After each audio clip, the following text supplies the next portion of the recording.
सबसे बड़ा कष्ट है जीवन में कि संतान के द्वारा माता पिता को पीड़ा पहुंचाना। एक बात याद रखिएगा, ये प्रेतों के नाम सुने, भूत प्रेत पिशाचनी डाकनी, ये जो होते हैं ना, ये कौन बनते हैं? उनके कोई 10 लक्षण हैं, उनमें सबसे पहला लक्षण, जो माता पिता वैरी होते हैं प्रेत बनते हैं। गौ वांश भक्षी होते हैं, प्रेत बनते हैं। ब्राह्मणों का तिरस्कार करने वाले प्रेत बनते हैं। ये प्रेत बनने वालों के कुछ लक्षण, उनमें एक प्रथम लक्षण है माता पिता से द्वेष करने वाले।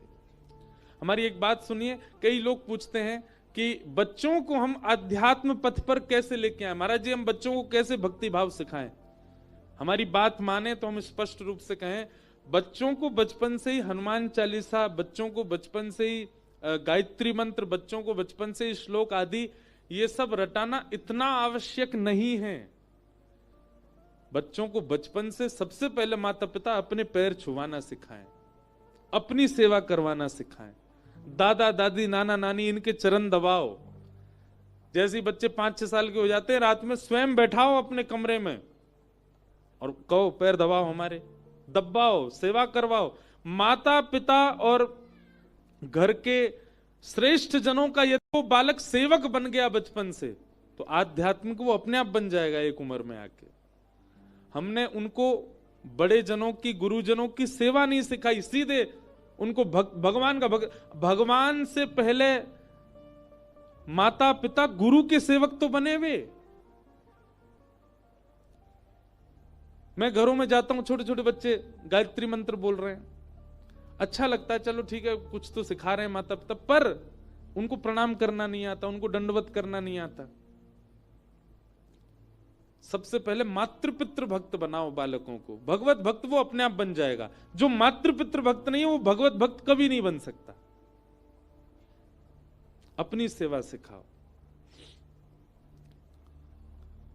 प्रहलाद जी महाराज के चरित्र में आता है कि हिरण्यकश्यप ने क्या नहीं किया, हर तरीके से मारने का प्रयास किया प्रहलाद जी को, पर प्रहलाद जी फिर भी जब भी अपने पिता के सामने जाते सिर रख के प्रणाम करते थे।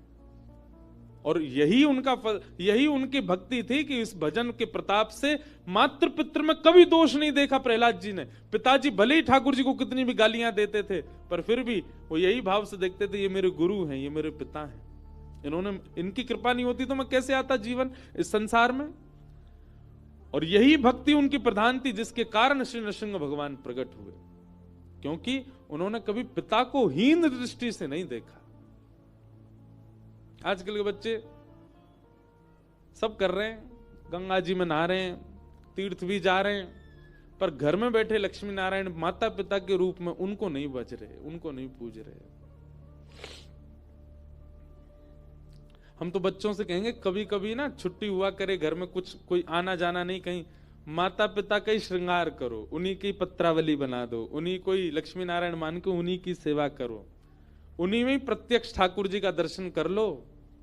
अरे प्रमाण है, महाराष्ट्र की भूमि पर प्रकट हुए भगवान श्री विट्ठल, जो पुंडलीक अपने माता पिता की सेवा करता था, कोई नाम नहीं, कोई यज्ञ नहीं, कोई भजन नहीं, कोई तप नहीं, केवल माता पिता की चरण सेवा से भगवान श्री विट्ठल को प्रकट कर दिया। हम लोग भूलते जा रहे हैं उस भाव को। प्रेम करते हैं हम, सेवा नहीं करते, सेवा भी करो। हम तो कथा में बहुत व्यस्त रहने लगे, हम तो अपने माता पिता के साथ ही नहीं रहते। वृंदावन में कथा थी कल तक, उस बहाने से वृंदावन में माता पिता के साथ थे, नहीं तो रह ही नहीं पाते, बात भी नहीं कर पाते कथाओं में, इतनी व्यस्तता हो जाती।